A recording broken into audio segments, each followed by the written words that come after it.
Hi friends, I am Dhanya. Welcome back to my new video. നമുക്കൊക്കെ ചോറിൻ്റെ കൂടെ ഒഴിച്ചുകൂടാൻ പറ്റാത്ത ഒന്നാണ് തോരൻ അഥവാ ഉപ്പേരി. നമ്മുടെയൊക്കെ ഉച്ചയൂണിന് ഏതെങ്കിലും വിധത്തിലുള്ള ഒരു തോരൻ നിർബന്ധമായിട്ടും ഉണ്ടായിരിക്കും. ഞാനിപ്പോൾ ഉണ്ടാക്കിയിരിക്കുന്നത് പയർ ഉപയോഗിച്ചിട്ടുള്ള തോരനാണ്. വളരെ ഹെൽത്തി ആയിട്ടുള്ള പയർ തോരനാണ് ഞാനിന്നിവിടെ റെഡിയാക്കിയിരിക്കുന്നത്. ഇതെങ്ങനെയാണ് തയ്യാറാക്കിയിരിക്കുന്നതെന്ന് നോക്കാം. അതിന് വേണ്ടിയിട്ട് ഞാനിവിടെ കുറച്ച് പയർ എടുത്തിട്ടുണ്ട്.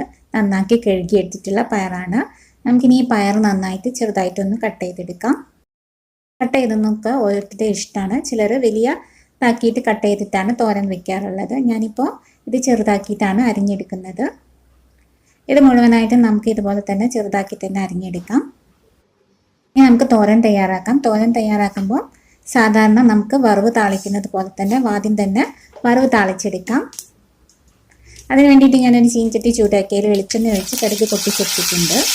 ഇനി നമുക്കിതിലേക്ക് കുറച്ച് കറിവേപ്പില കൂടി ഇട്ടെടുക്കാം. കറിവേപ്പിലയും ഇട്ട് കൊടുത്തതിന് ശേഷം ഇനി അതിലേക്ക് ഞാൻ ചേർത്ത് കൊടുത്തിരിക്കുന്നത് ചെറിയുള്ളിയാണ്. ഒരു 10 ചെറിയുള്ളി ചെറുതാക്കി അരിഞ്ഞത് ഇട്ട് കൊടുത്തിട്ടുണ്ട്. അതൊന്ന് മൂത്ത് വരുന്നത് വരെ നമുക്കൊന്ന് വഴറ്റിയെടുക്കാം. അത് മൂത്തൊന്ന് വന്നതിന് ശേഷം നമുക്കതിലേക്ക് 2 വറ്റൽ മുളകാണ് ചേർത്ത് കൊടുത്തിരിക്കുന്നത്. ഞാനിതിൽ പച്ചമുളക് ചേർത്ത് കൊടുക്കുന്നില്ല, അതുകൊണ്ട് തന്നെ വറ്റൽ മുളകാണ് ഇതിൽ ചേർത്ത് കൊടുത്തിരിക്കുന്നത്.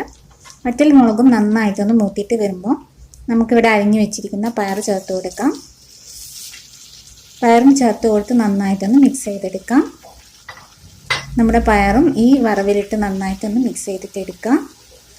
നല്ല നാടൻ പയറൊക്കെ കിട്ടുകയാണെങ്കിൽ നമുക്കത് അങ്ങനെ തന്നെ പയർ വേവിക്കാതെ തന്നെ കഴിക്കുന്നത് വളരെ നല്ലതാണ്. കാരണം പയറിൽ നല്ലോണം പ്രോട്ടീൻ അടങ്ങിയിട്ടുണ്ട്. അതുപോലെ തന്നെ വളരുന്ന കുട്ടികൾക്കൊക്കെ പച്ചപ്പയർ കഴിക്കുന്നത് നല്ലതാണ്. പ്രോട്ടീൻ്റെ അംശം വളരെ കൂടുതലായിട്ട് ശരീരത്തിൽ കിട്ടുകയും ചെയ്യും.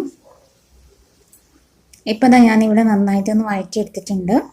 ഇനി നമുക്കിതിലേക്ക് ആവശ്യത്തിനുള്ള ഉപ്പ് ചേർത്ത് കൊടുക്കാം. ഉപ്പ് ചേർക്കുന്ന ഭാഗം ഇതിൽ സ്കിപ്പായി പോയതാണ്. ഇനി ആവശ്യത്തിനുള്ള വെള്ളം ഒഴിച്ചു കൊടുത്തിട്ടുണ്ട്.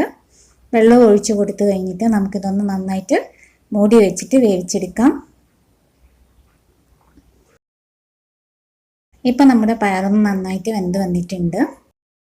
ആവശ്യത്തിനുള്ള വെള്ളമൊക്കെ ഒഴിച്ചു കൊടുത്ത് വെള്ളമൊക്കെ വറ്റി പയർ നന്നായിട്ട് വെന്തിട്ടുണ്ട്. ഇപ്പം ഞാനിതിലേക്ക് ഒരു 1/4 ടീസ്പൂൺ മഞ്ഞൾപ്പൊടി ചേർത്ത് കൊടുത്തിട്ടുണ്ട്. മഞ്ഞൾപ്പൊടിയും ചേർത്ത് കൊടുത്തതിന് ശേഷം നന്നായിട്ടൊന്ന് മിക്സ് ചെയ്തെടുത്തിട്ടുണ്ട്. ഇനി ഇതിലേക്ക് 2 വെളുത്തുള്ളി അല്ലി ചതച്ചത് ഇട്ട് കൊടുത്തിട്ടുണ്ട്. അതോടൊപ്പം തന്നെ സ്വല്പം ജീരകപ്പൊടി, നല്ല ജീരകമാണ്, അത് സ്വല്പം ചേർത്ത് കൊടുത്താൽ മതി. കൂടുതലായി പോയാൽ അതിൻ്റെ ടേസ്റ്റ് മുൻപോട്ട് നിൽക്കും. അതുകൊണ്ട് തന്നെ കുറച്ച് ചേർത്ത് കൊടുത്താൽ മതി. ഇനി ഞാൻ ഇതിലേക്ക് ചേർത്ത് കൊടുത്തിരിക്കുന്നത് തേങ്ങയാണ്. തേങ്ങ ചിരവിയത് ഒരു 1/4 കപ്പ് തേങ്ങ ചിരവിയതും കൂടി ചേർത്ത് കൊടുത്ത് മിക്സ് ചെയ്തതിന് ശേഷം നമുക്ക് ഗ്യാസ് ഓഫ് ആക്കിയിട്ട് വയ്ക്കാം. ഇപ്പോൾ നമ്മുടെ ഹെൽത്തിയും ടേസ്റ്റിയുമായിട്ടുള്ള പയർത്തോരൻ റെഡി ആയിട്ടുണ്ട്. ഇതുപോലെ പയർത്തോരൻ ട്രൈ ചെയ്തിട്ടില്ലെങ്കിൽ ട്രൈ ചെയ്ത് നോക്കണം. വളരെ ടേസ്റ്റിയാണ്. ഉച്ചയൂണിൻ്റെ സമയത്തൊക്കെ ഇതുപോലുള്ളൊരു പയർത്തോരൻ ഉണ്ടെങ്കിൽ നമ്മുടെ ചോറൊക്കെ കഴിക്കാൻ വളരെ എളുപ്പമാണ്. എൻ്റെ വീഡിയോ ഇഷ്ടമായി ലൈക്ക് ചെയ്യാൻ മറക്കരുത്. അതുപോലെ തന്നെ ചാനൽ സബ്സ്ക്രൈബ് ചെയ്യാത്തവരാണെങ്കിൽ ചാനൽ ഒന്ന് സബ്സ്ക്രൈബ് ചെയ്ത് സപ്പോർട്ട് ചെയ്യണേ. നെക്സ്റ്റ് വീഡിയോ ആയിട്ട് വീണ്ടും വരാം. അതുവരേക്കും എല്ലാവർക്കും bye. Thank you for watching.